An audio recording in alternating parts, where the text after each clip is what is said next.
Hello everyone and welcome to another GTA discussion video where I'm going to be talking in more depth about the Ill-Gotten Gains Part 2 update. I always do one of these after we've done the main video to go into more depth about a few things and explain a little bit more my personal thoughts on the update and also give you guys a little bit more information as well.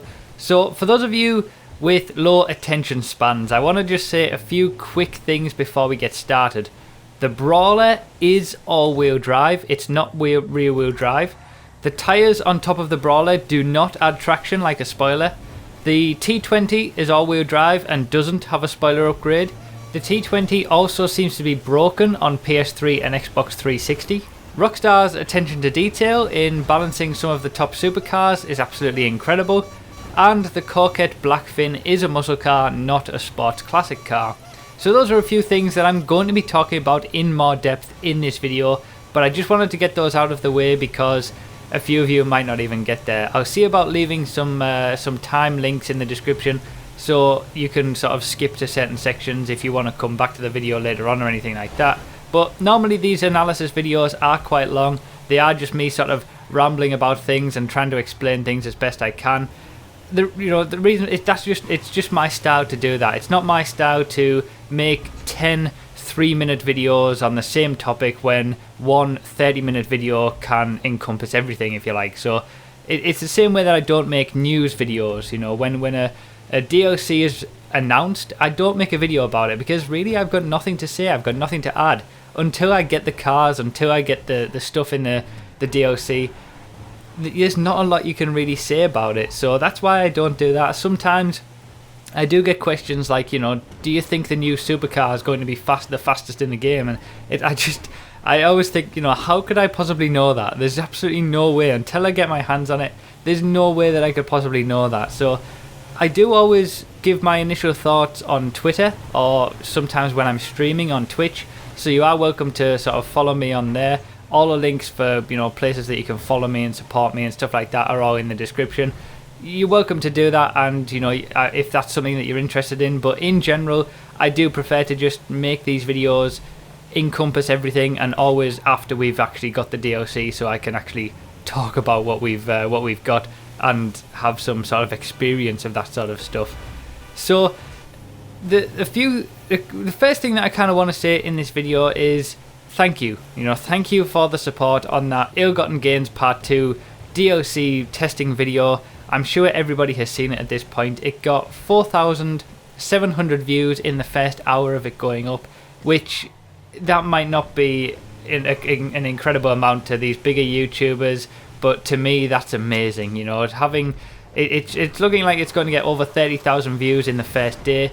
Again, that might not be something to these bigger guys, but to me that's just incredible, and I really do appreciate the support on that from everywhere, you know, on Twitter and everything really. I really do appreciate it. So I hope that it has helped you out, and thank you so much for the support on that video. Having said that, it is quite stressful these days when the DLCs are released. It is quite a stressful period, I have to say, because I kind of have to balance making sure the testing is accurate with getting it out as quickly as I possibly can. You know, it's not normal for me to actually get these videos out in a day, on the same day that the DLC came out. You know, from the DLC comes out at sort of 11 AM and the video is up by 9 PM.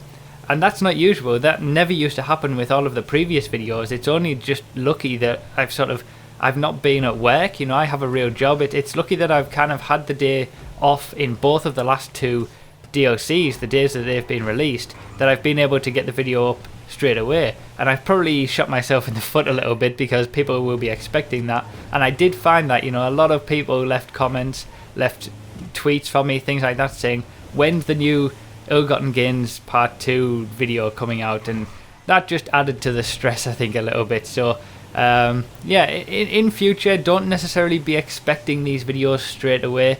I do try to get them out as quickly as I possibly can, but ultimately the most important thing for me is that they are accurate and that the lap times within them are accurate lap times as well.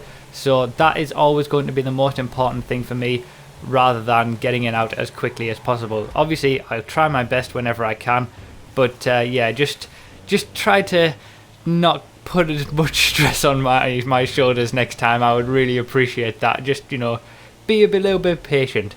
But yeah, we have had the DLC, and it hasn't been too bad of a DLC, I would say. You know, Ill-Gotten Gains Part 2, this is kind of... this probably would have been a much more interesting DLC if they'd put Part 1 and Part 2 together and we'd had all of them at the same time. But nevertheless, Part 2 has been pretty impressive. Well, I guess we'll start with the cars, you know, the vehicles. Actually, yeah, we won't start with the car, we'll start with the bike, the Vindicator. So, the Vindicator was a bit of a disappointment, really. You know, I mean, as soon as I saw the picture of it, I thought, well, it's not really going to be on the pace of the top bikes, you know, something like that where the guy's leaning back on it rather than leaning forward. It would seem quite a big bike. It feels like they've taken a Hakuchu and then just removed a boatload of power from it. And that's pretty much what the Vindicator is. It's just a poorer version of the Hakuchu. And yeah, it gets the Cares boost that the Electro has. But again, it's not all that powerful. It's not really going to be, even if you could use it in a race, it wouldn't be up with the top bikes. It's okay, you know, it's a bit of a novelty. Same with the Electro, just a bit of a novelty. And that's probably why it costs so much, just because it does have that little bit of an extra feature with the Cares power boost. But ultimately, for me, you know, I haven't really seen an interesting bike that has been released in a DLC at all, really. You know, there's not a lot there in the bikes. I mean, you know, don't get me wrong, I'm not that much of a fan of bikes in general anyway, so it's probably harder to make me happy in that regard. I prefer the cars. But yeah, just the bikes, they don't really seem to put all that much attention on them. I think the Innovation was probably the last bike that I actually enjoyed testing. But anyway, yeah, the Vindicator, not really a lot to say on that. Pretty, you know, average. The Chino was pretty poor in terms of speed, you know. I think the modifications on it were okay. They weren't all that special. It felt very much like the Virgo that we had in Ill-Gotten Gains Part 1. Certainly in terms of speed, in terms of feel, in terms of the way that they were going with it, with this sort of middle ground muscle car. And it's quite surprising that we've had some muscle cars that are quite a few muscle cars added, you know. It's certainly been the class that's got the most attention in these DLCs apart from the supercars class. So yeah, the Chino, there wasn't really a lot to it. You can take the roof off it, which, you know, that might be something that you want, or you can have a soft top roof, which I thought was quite interesting. But ultimately there wasn't a lot to say about it, really, so we'll swiftly move on to the Brawler. So I mentioned it at the start of the video, the Brawler is all-wheel drive. I don't know where people are getting the information that it's rear-wheel drive, but it isn't. It is definitely all-wheel drive. However, it doesn't have much power going to the front wheels.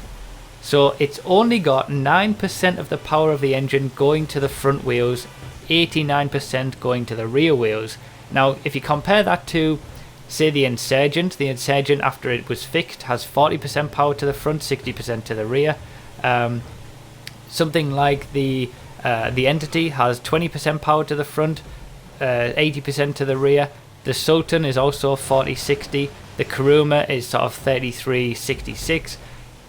It's very strange to have the Brawler only have 9% of the power go to the front wheels, and I think that's probably why, if people are running their own tests, if you flip it up on its back or something like that, and the front wheels aren't actually moving, and you press the accelerator down, the front wheels will not start to move. So there isn't enough power going to those front wheels to get them moving when they've stopped. However, when I did my testing, and this is how I found out it was all-wheel drive before I looked at the code, and you know, it was proved that it was. If you go up on a ledge and you get to the point where you can spin the rear wheels without moving anywhere, obviously, but the front wheels are still spinning as you've gone over that ledge, but they're currently in mid-air, the front wheels will continue to spin when you hold the accelerator down. So there's enough power going to the front wheels to continue to keep them rotating when you're in mid-air, but there isn't enough power going to the front wheels to start them rotating once they've stopped, if you like. So the Brawler is all-wheel drive. Now I don't know whether this is a typo, because when we got the Insurgent in the Heists update, that was actually all-wheel drive as well, but a lot of people thought it was rear-wheel drive because it only had 4% of the power going to the front wheels. Now they changed that in Ill-Gotten Gains Part 1 to have 40% of the power. It was clearly a typo. Someone had typed 0.04 instead of 0.4. So I don't know whether that's the same thing with the Brawler, whether they've typed 0.09 instead of 0.9, but either way, it would still be very strange to have an all-wheel drive car with 90% of the power going to the front wheels. It would pretty much just be a front-wheel drive car at that point. So it's a pretty weird vehicle, you know. It's quite big. I was expecting it to be a little bit smaller than that. Its brakes are absolutely atrocious, even if you do lock them up. If you don't lock them up, sorry, and you know you're quite easy on the brake pedal. It does feel better off-road. You know, I did test it off-road, and it does certainly feel better off-road. The braking is less noticeable. It seems to corner a lot better, and it does have some decent straight line speed when you do take it off-road, so it might be a good option on sort of long off-road races where there aren't many corners. But having said that, it's still going to get decimated by a Sanchez that is wheeling. So, you know, it was a bit of a disappointment, the Brawler, in terms of it could have been so much more. It could have been this really sporty thing that was quicker than the Bifter, that could take it to a wheeling Sanchez, even if it was just a second or so slower. If it was just there or thereabouts, you know, good brakes, good traction, doesn't have any of that. It's a shame that, you know, we saw with the Sterling GT that the tyre on the back actually adds traction like a spoiler. It's a shame that they didn't add that with the tyres on the top of the Brawler. They don't do that, you know. There's no way to add traction to the Brawler like having a spoiler in that way. So we don't really have anything with the Brawler, and it just could have done with a bit of a buff in those areas. Whether the all-wheel drive percentages are correct, whether it's meant to be 0.19 and 19% at the front, or whether it was correct that they've only got 9% of the power going to the front wheels, even if it was more balanced, you know, we saw with the Insurgent, it didn't really improve its lap time that much when it was fixed. So I wouldn't see the Brawler really getting that much of a benefit from changing this in the future. But obviously, if they do ever correct that, if it is a mistake, then I will obviously retest the Brawler and let you guys know what it is. But still, don't be expecting anything special from it, which is just a bit of a shame. And that was probably my biggest disappointment, because that was the one that I was looking forward to the most. So yeah, if you take one thing away from this video, it is that the Brawler is all-wheel drive. It only has 9% of the power going to the front wheels, rather than something more standard like 20, 30, 40%, something like that. So yeah, a lot of misinformation is being spread around about the Brawler being rear-wheel drive. It isn't. It's all-wheel drive, and you can tell people to go to this video if you want to correct them. But it is in the code as well. You know, that has actually been looked at and proved that it is all-wheel drive with 9% of the power going to the front. So next up is the Coquette BlackFin. This is only a muscle car, not a sports classic, which is very strange. I honestly thought that this was going to be a sports classic. I think it was pretty easy to guess all of the other car classes before they came out. But the BlackFin just completely took me by surprise that it was a muscle car. It is a 1950s vehicle, you know. It seems pretty standard that it would go in the sports classics class, but yeah, it would have been wasted if it was there, because it is a very, very fun car to drive. It kind of reminds me of the Cobra, you know, the Shelby Cobra. It's got that same sort of style to it, especially when you take the roof off. And it's very fun to drive. It's on the pace of the Dominator, the Dukes, and the Blade at the top of the muscle cars class. So the muscle cars are now, you know, very, very close together at the top. That's probably easily the most competitive class in the game now. A lot of fun to be having some races there with the different variety of cars that you can have. And yeah, it's just a fun car. I wouldn't say that it was any easier to handle than the other muscle cars. You know, muscle cars in general are a little bit more difficult to handle than some of the other classes in the game. It's a little bit more predictable with the way that it may step out on you, you know, get the back end out and stuff like that. But it is smaller as well, so you've got a bit of room, you know, margin for error with the BlackFin, and yeah, it would have been wasted if it was in the Sports Classics class. It makes me wonder if it was initially meant to be in the Sports Classics class, and they suddenly changed it to muscle when they realised they'd made a huge mistake with the Sterling GT. You know, it's very possible that the Sterling GT was a mistake. They didn't mean to make it that quick, and it's just they overlooked it. So, you know, if you removed the Sterling GT, the Sports Classics class is very close together at the top. The Z-Type is still dominant because of its top speed, but in general, it's very close together in terms of lap time. And the BlackFin, if you'd put that with the Sports Classics class, it would have been right there with the Z-Type in terms of lap time, making it equally as close. It's just that the Sterling GT came out in between and completely ruined the Sports Classics class. So, you know, who knows what goes on behind the scenes at Rockstar? We just don't know. But all we can say now is the Coquette BlackFin is a very good addition to the muscle cars class. It's very close on pace, and it should make muscle car races very interesting indeed. Now, onto the T20. What a car this is. I mean, really, like, seriously, they really have outdone themselves with the T20. It's absolutely incredible. The T20 is all-wheel drive. I'm sure a lot of people probably already know that.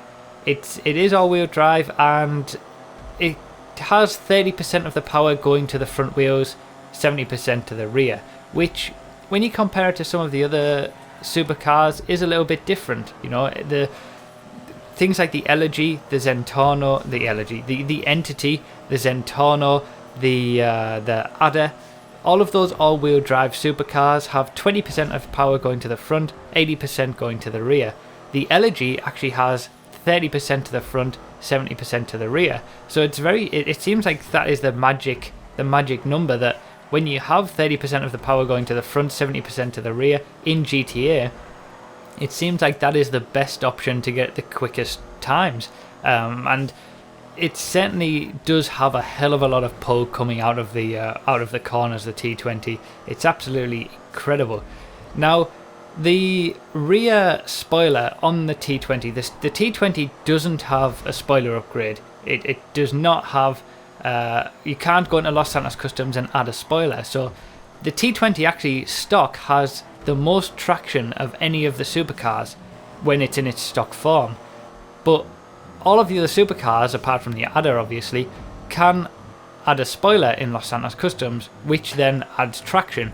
So the Osiris, it has a little bit less traction than the T20, but then you add that spoiler to it, it increases the traction. So the Osiris, when it's fully upgraded, does have more traction than the T20, and is probably a better option for sort of races where there's long, wide corners where you're going to need a lot of traction. Because they are so close, you know, different tracks are going to give you different things.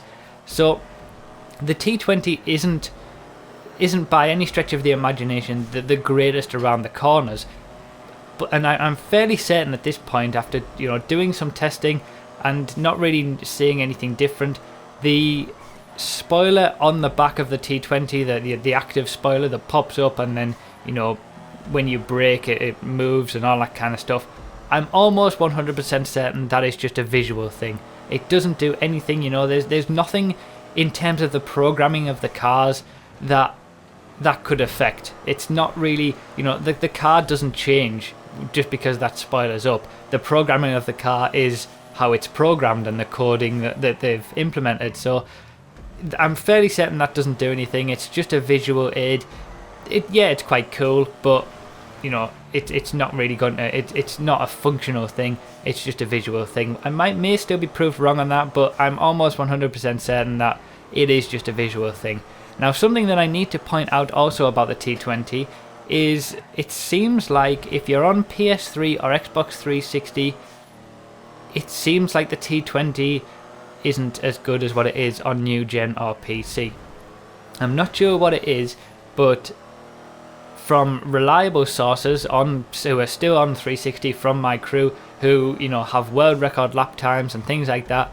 They take out the T20 and they are nowhere near on the pace of the Osiris, the Zentorno, or even the Turismo or the Entity. So there is something wrong with it. It seems like there's something wrong with the T20 on old gen consoles. So if you are on old gen, perhaps hold off getting it. Maybe stick with your Osiris, stick with your Zentorno, or whatever it is that you use. If you move over to new gen, then by all means get the T20. And also I'll keep you updated in case Rockstar mention anything about this and perhaps fix it. But there is definitely something wrong with the T20. According to the people who I've been talking to, it seems to understeer a lot. It just doesn't have the power as some of the other top supercars. So it does seem that there is something wrong on old gen.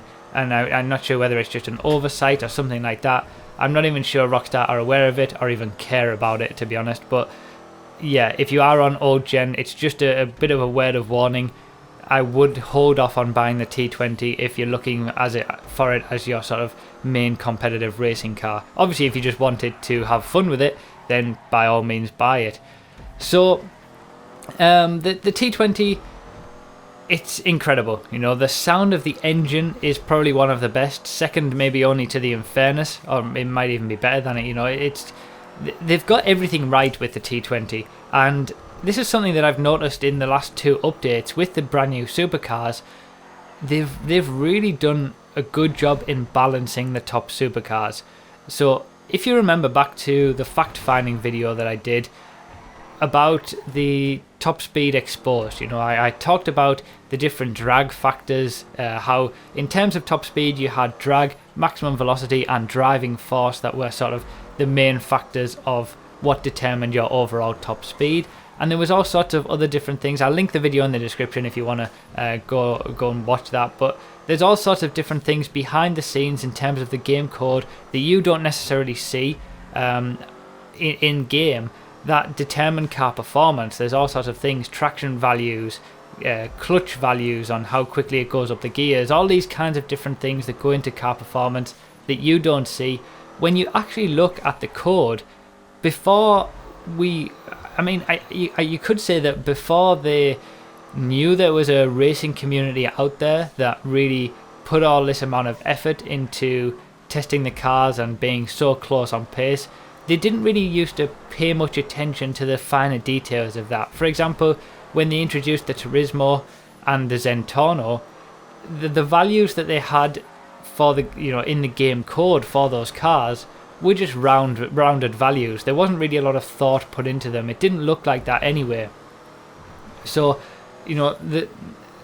as an example, the Zentorno's top speed maximum velocity value was 159 miles per hour.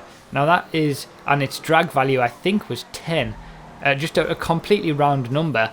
Now, with the Osiris and the T20, since we've had those updates, we're seeing values of, I think it was 159.1 miles per hour for the Osiris and 159.3 miles per hour for the T20. And then the drag values are something like 10.259 or 10.416, something like that. You don't see that on any of the other cars. It seems like they are really working hard to balance the cars together, and that's really good to see. All of the cars have drag values that are either 6, 7, 7.5, 8, 8.5, 9, 9.5, 10, something like that. Before these cars came out, you never used to see something like 0.256 or 0.419 or whatever the hell it is at the minute.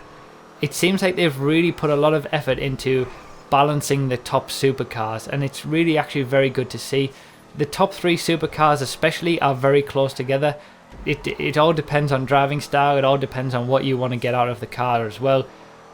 And it's good that they've decided to do that. It's a shame that they haven't done that from the start, and it's a shame that they don't really seem to be doing that with some of the other classes. But then I would say that the race cars that we got introduced for the sports class, they were quite well balanced as well. So it seems like going forward they are taking a bit more of an interest and a bit more care and attention in having balanced cars. Now we just need to get them to completely rebalance all of the classes, because there's still some cars that are widely out of in the wrong class. Blister Compact. So yeah, I think that's pretty much all I wanted to say on the Ill-Gotten Gains Part 2 update. I'm not sure how long have we been talking. 25 minutes this video has been going on. I'm just going to put a lot of random footage. What you've been watching throughout this video has just been random racing footage. I'll just make sure it all fits together. Yeah, when I go into these videos, I don't really... I have a general agenda of talking about some things, but yeah, I just like to ramble a little bit, give you guys my thoughts. Oh, that's what I wanted to talk about. We can now create races in Fort Zancudo and the airport. That's a good addition. That is a really good addition, and it seems like we're going to get some more creator updates in the next update, based on the Newswire post that Rockstar said. But yeah, we can finally create races in the airport and Fort Zancudo, things like that. So it will be interesting to see what people can make there. There's actually a race that I've had on my mind ever since the game first came, ever since the creator was first announced in the airport, that I never ever got to make, because I didn't know when I was thinking about the race that the airport would be closed off. So I will probably end up making that race, and we'll see if we can make sort of a proper race in the airport. But I imagine that that's something that everybody is going to be doing right now. So yeah, we'll give it some time before everybody kind of the novelty wears off a little bit. It's a shame that we haven't had more updates. You know, the Ill-Gotten Gains Part 1 update gave us a few fixes and a few patches to racing, you know, for example with the Turismo glitch and stuff like that, hitting off curbs. It's a shame that we haven't had more of that to do with racing in general. You know, we've given them list after list of all the things that need fixing, but who knows, hopefully we'll see that in the future, you never know. But yeah, that's probably, I think that's about it really. You know, there's all the new clothes and all that kind of stuff. I'm not really going to talk about any of that. Who cares really? If you want to get some new clothes, go to the store and have a look at them. You know, I'm not going to just go on about them for days. It's all about the cars, I suppose, and the things that we can do with racing. So yeah, thank you guys so much for watching. Let me know all your thoughts about the Ill-Gotten Gains Part 2 update down below. Again, remember that you can follow me on Twitter, Twitch, and all of the stuff in the description if you want to support me in any which way. I really do appreciate all of the support. Thank you so much. We're coming up to half an hour on this video. It's time I stop talking and let you guys leave all your comments and let everything sink in, and maybe go back to different parts of the video if I went too quick, or you can't remember what I said halfway through, because yeah, these videos are quite long, but hey, that's just my style. That's what I prefer to do, and I hope that you guys appreciate that. Thank you so much for the support. I really do appreciate it, and I'll see you next time.